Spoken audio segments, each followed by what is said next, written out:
Mukunda Jewellers first ever factory outlet. BA 2 to 12% charges with zero making charges low. Return on sale with zero making charges.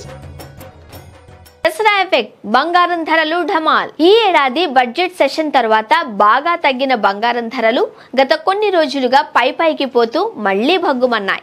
క్రమంగా gold రేట్లు all time హైకి చేరుకుంటున్నాయి.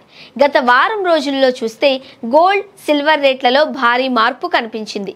బంగారం ధరలు తగ్గాయి అని మురిసిపోయిన జనానికి బాబోయ్ బంగారం అనే రోజులు దగ్గర పడుతున్నాయి. అమెరికా కేంద్ర బ్యాంక్ ఫెడరల్ రిజర్వ్ వడ్డీ రేట్లను తగ్గించిన నేపథ్యంలో బంగారం ధరలు మళ్లీ అప్ ట్రెండ్ లోకి వచ్చేశాయి. గత నెల రోజుల కాలంలో చూస్తే బంగారం రేటు బాగా పెరిగింది. ఈ 30 రోజుల్లోనే ఏకంగా తులానికి 4,500 రూపాయలు జంప్ అయింది. ప్రస్తుతం హైదరాబాద్ మార్కెట్లో 22 క్యారెట్ల తులం బంగారం 71,100 రూపాయలకు లభిస్తోంది. సిల్వర్ ధరలు కూడా బంగారంతో పాటు నేల చూసి ఇప్పుడు క్రమంగా పుంజుకుంటున్నాయి. ప్రస్తుతం హైదరాబాద్ నగరంలో కిలో వెండి 1,00,000 రూపాయలు దాటేసింది. ఈ రోజు 1,01,000 రూపాయలకు లభిస్తోంది. దీపావళికి బంగారం కొనడం సెంటిమెంట్ గా భావిస్తూ ఉంటారు కొందరు భారతీయులు. ఈ కారణంగా కొద్ది మేర డిమాండ్ కూడా పెరుగుతోంది. మరోవైపు అంతర్జాతీయ పరిణామాలు గోల్డ్ ధరలు పెరగడానికి బూస్టింగ్ ఇస్తున్నాయి.